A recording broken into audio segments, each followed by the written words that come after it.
Hey guys, welcome to Ambition Classes. तो हमने dot product को पढ़ लिया था और उसके सारे थ्योरीज को हमने कंप्लीट कर लिया था। अब उस पे बेस्ड कुछ क्वेश्चंस करते हैं जिससे कि हमारा कॉन्सेप्ट और भी ज़्यादा क्लियर हो जाए। ठीक है, तो सबसे पहले ये क्वेश्चन नंबर 1, वैसे सबसे पहला ही क्वेश्चन करेंगे।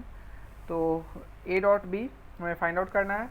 मॉड ए दिया हुआ है 5, मॉड बी का वैल्यू दिया हुआ है 4 and angle between vector a and vector b is 60। मतलब दो वेक्टर्स हैं, ठीक है, और इन दोनों का डॉट प्रोडक्ट निकालना है। तो जाहिर सी बात है, डॉट प्रोडक्ट का फॉर्मूला हमने क्या पढ़ा था। अच्छा, डॉट प्रोडक्ट निकालने के कई तरीके हैं। ये तरीका है एक आई जे के, जो हमने थ्योरी में पढ़ा था वो तरीका है। अगर आपने पढ़ा नहीं है तो जाके पढ़ लीजिए पहले वो पिछला वीडियो।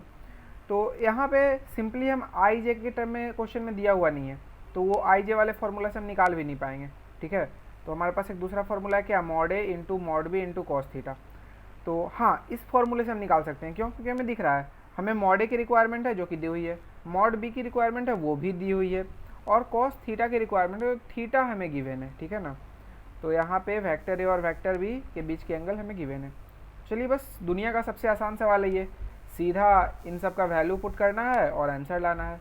तो ए डॉट बी क्या हो जाएगा, mod a that is 5 into mod b that is 4 into cos 60। तो 5 into 4 20 into 1/2, a dot b is 10। तो बहुत ही आसानी से ये आ गया। ठीक है, अब अगला क्वेश्चन पे चलते हैं। ये I think one of the most easiest question है, एकदम बेसिक क्वेश्चन। चलिए आगे चलते हैं क्वेश्चन नंबर 2 पे। उसके बाद क्वेश्चन नंबर 2 क्या गिवन है कि एक वेक्टर है, ये वेक्टर गिवन है 3√3i cap plus 3j cap.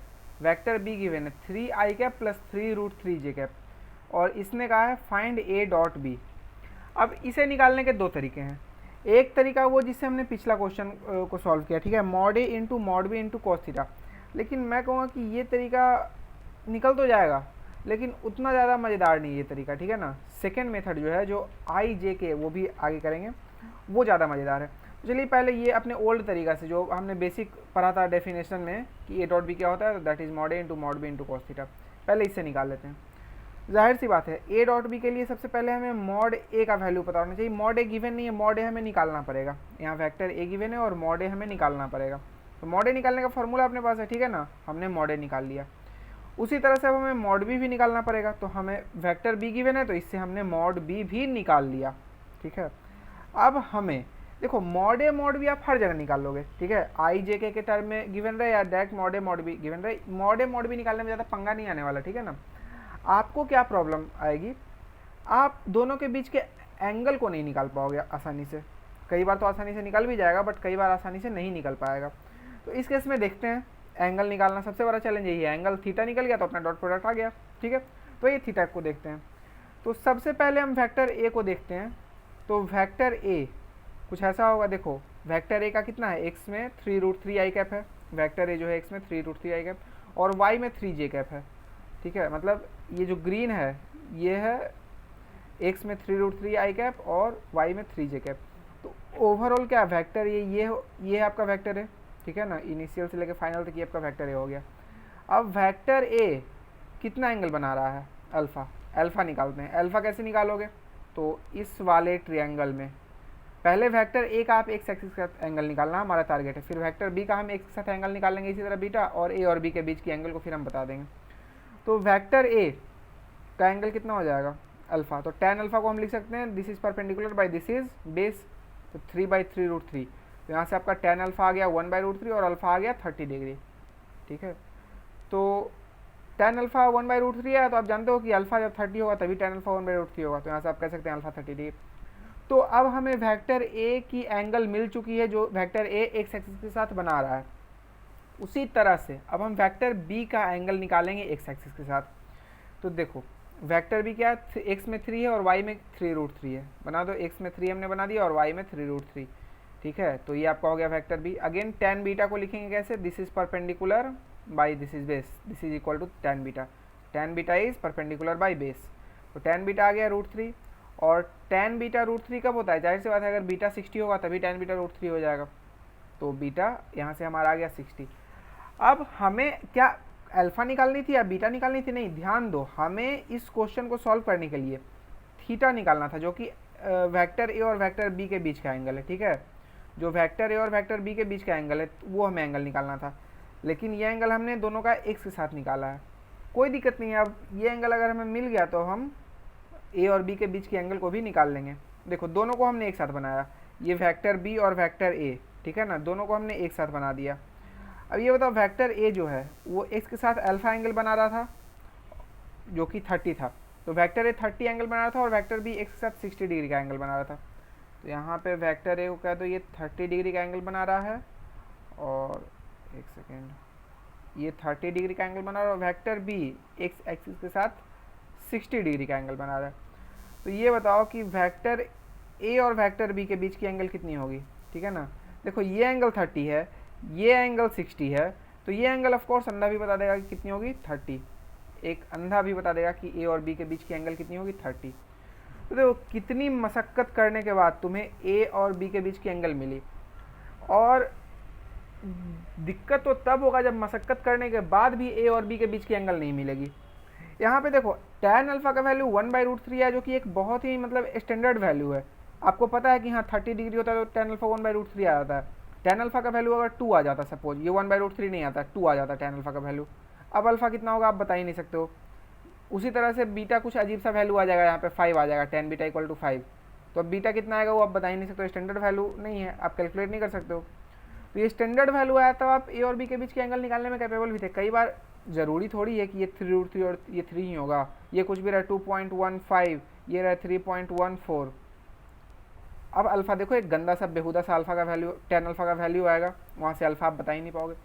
तो हो सकता है कि इतनी मशक्क़त करने के बाद भी ना आपको अल्फ़ा मिले, ना बीटा मिले, और ना ए और बी के बीच की एंगल मिले, ठीक है। तो ये तरीका इसीलिए मैं कह रहा हूँ कि अगर क्वेश्चन आई और जे के फॉर्मेट में दिया हुआ है तो ये तरीका से जाना एक स्मार्ट डिसीजन नहीं होगा। चलो खैर, यहाँ पे हमें ए और बी के बीच की एंगल मिल गई है 30 डिग्री, और यहाँ पे देखो angle between a and b is 30 degree. Now a dot b is mod a into mod b into cos 30। Mod a हमने निकाल रखा है 6, मॉड बी भी निकाल रखा है 6, और कॉस 30 कितना हो जाता है √3/2। तो यहाँ से आपका ए डॉट बी आ गया 18√3, ठीक है। अब आई होप कि आप सबको समझ में होगा हमने किया क्या, ठीक है ना। हमें क्या चाहिए था, हमें मॉड ए चाहिए था, मॉड बी चाहिए था, और कॉस थीटा चाहिए था।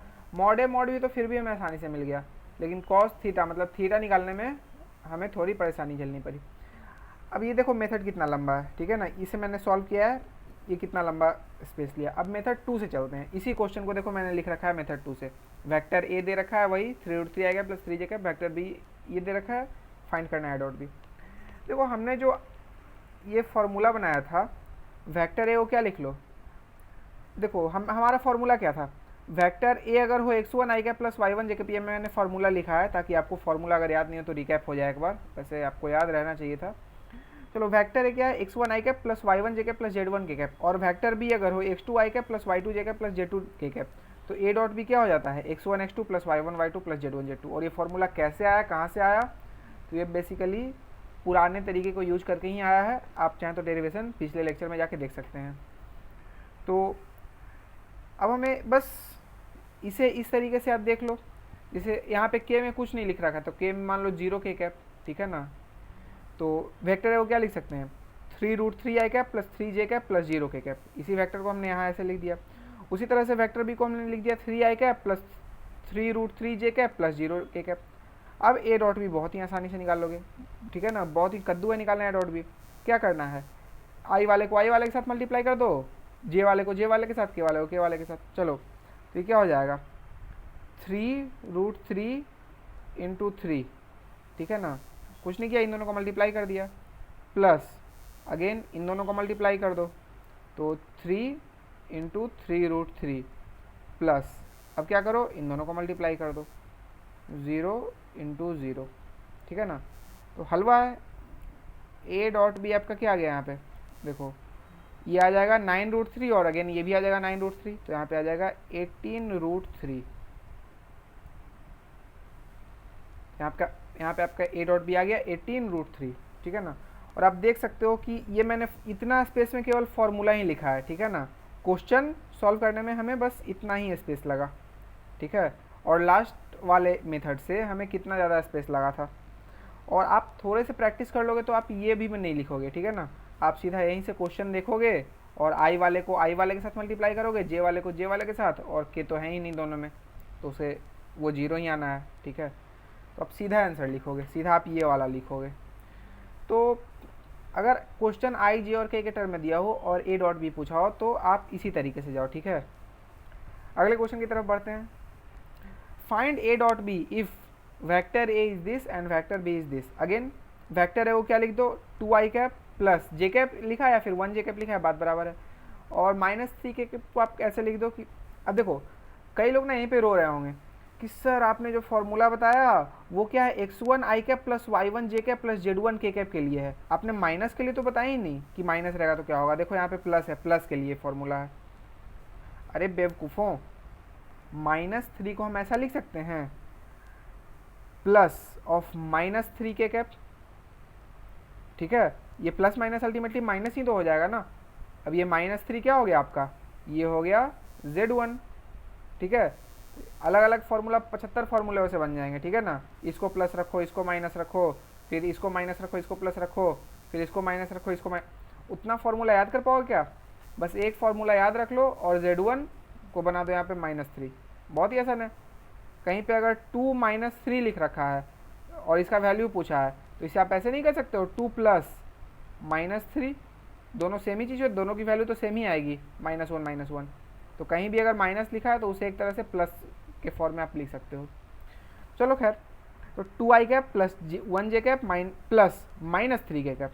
उसी तरह से इसे क्या लिख दो, 0i कैप प्लस 1 जे कैप को 1 जे कैप लिख सकते हैं, और माइनस के कैप को अगेन क्या लिख देंगे, प्लस माइनस ऑफ 1 के कैप। अब ए डॉट बी निकाल लो, आई वाले को आई वाले के साथ मल्टीप्लाई कर देंगे तो 2 0 के साथ मल्टीप्लाई होकर क्या आ जाएगा 0, प्लस ये 1 1 के साथ मल्टीप्लाई होकर क्या आ जाएगा 1, प्लस ये -3 और -1 मल्टीप्लाई होकर आ जाएगा 3, ठीक है ना। ठीक है, तो ये आपका आ गया ए डॉट बी 4। अब सोचो इस वाले क्वेश्चन में अगर आप पुराना मेथड लगाओ तो ये क्वेश्चन मतलब फिर भी 2D में था, तो आप पहले x के साथ एंगल निकाल लिए, एक ए का, और x के साथ एंगल निकालिए b का, ठीक है ना। इस तरीके से 2D में था तब आपने बना दिया। यहाँ तो देखो ये वेक्टर जो ये 3D में है, ठीक है ना, और ये वेक्टर 2D में है। तो यहाँ पे आपकी हालत ख़राब हो जाएगी ए और बी के बीच की एंगल निकालने में इस वाले मेथड से। मैं ये नहीं कह रहा हूँ एंगल ए और बी के बीच की निकाल नहीं सकते हो, ठीक है ना, लेकिन इस मेथड से जो हमने एंगल निकाला है इससे निकालने में आपकी हालत ख़राब हो जाएगी। हाँ, ए और बी के बीच की एंगल आप निकाल सकते हो, लेकिन डॉट प्रोडक्ट की हेल्प से। पहले आप डॉट प्रोडक्ट निकाल लो इस तरीके से, उसके बाद अगर मन करे तो ए और बी के बीच की एंगल निकाल सकते हो। देखो आगे क्वेश्चन दिया है, हम करेंगे, और उसमें कितना कद्दू है निकालना दो वेक्टर के बीच की angle with the help of dot product. तो अभी बस हमने बेसिक डॉट प्रोडक्ट करना सीखा है। अब डॉट प्रोडक्ट का यूज बस देखेंगे कि दो वेक्टर के बीच के एंगल निकालने में कैसे यूज करते हैं। तो अभी के लिए इतना ही, बाकी मिलते हैं फिर नेक्स्ट लेक्चर में। Thank you.